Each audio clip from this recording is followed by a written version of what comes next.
દ્રશ્યો છે ડેડિયાપાડા બજારના। આજે 21 ઓગસ્ટના રોજ આદિવાસી સંગઠનો દ્વારા આજે ભારત બંધનું એલાન આપવામાં આવ્યું છે। તેની અસર ડેડિયાપાડામાં સજ્જડ રીતે બંધ પાડીને જોવા મળી રહી છે। બજારો, દુકાનો અને રોડ રસ્તાઓ સુમસામ ભાસી રહ્યા છે।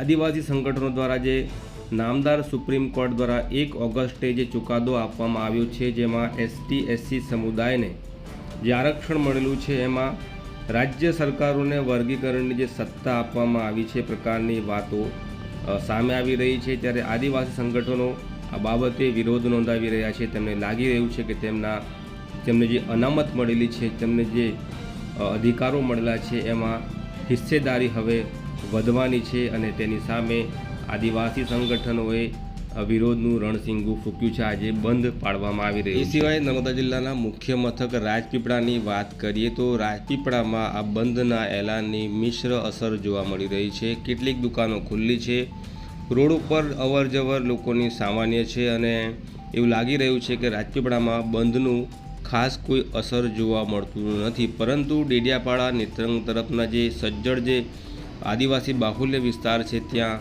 આ બંધના એલાનની ખૂબ જ ભારે અસર જોવા મળી રહી છે।